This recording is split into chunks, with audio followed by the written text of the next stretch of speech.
जनता परिवार एकत्रीकरण पर मुलायम सिंह नेतृत्व में जो निष्पत्ति होईछि सेथिरे बीजेडी रो भूमिका कौन रहिबो दल एथिरे सामिल हेबो ना दूरेई रहिबो सामिल हेले लाभ केते क्षति केते देखंतु ए रिपोर्ट।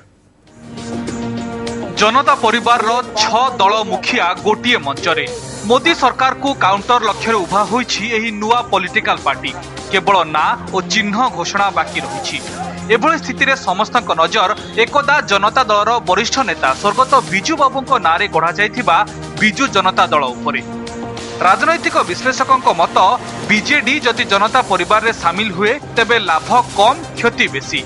नुआ पार्टी रे एकत्र होइथिबा Samajwadi party RJD JDU JDS और आईएनएलडी रो ओडिसा रे बेस नाही तेणु एमानकठू बीजेडी किछि राजनैतिक फायदा पाइबो नाही परम टिकेट बंटन ठारू आरंभ करी विभिन्न प्रसंग रे निष्पत्ति नेबा बेले के सृष्टि होई पारे।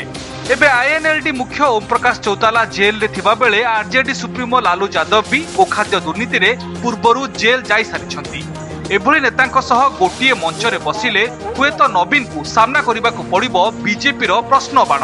अन्य पक्षरे मोदी सरकार को दृढ़ जवाब देबा जनता परिवार रो मुख्य लक्ष्य होइथिबारु एथिरे नवीन सामिल हेले मोदींक सह एक प्रकार मुहामुही स्थिति उपजिबो।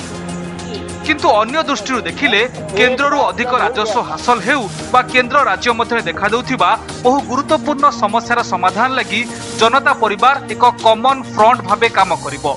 से दृष्टि बीजेडी जनता परिवार सामिल होई प्रेसर रणनीति आपणेबार संभावना भी रही।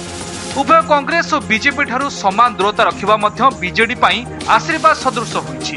राजनैतिक दृष्टिकोणरू भी नवीन एही आभिमुख्य द्वारा निजर स्वतंत्र परिचय सृष्टि करि पारिछंती। एबे शुणंतु कोन रहिछि ए नै बीजेडी रो प्रतिक्रिया। ओडिशा क्षेत्र में बीजेडी स्थिति भिन्न होईछि। क्रमागत भाव में चतुर्थ थर पे ओडिशावासी नवीन पट्टनायक को समर्थन देइछंती एवं अन्य जो मैंने एकाठी होचुनी से समस्त लोकों द्वारा परित्यक्त होइछंती निज रेस्पेक्टिव अंचल कारण ओडिशा रे बीजेडी संपर्क में कौन आलोचना है भावुचे आंचलिक दल भाव में लोकों स्वीकृति मिलूँ अधिक से कौन जातीय दल में सामिल होगा समीचीन वर्तमान पे हम ना।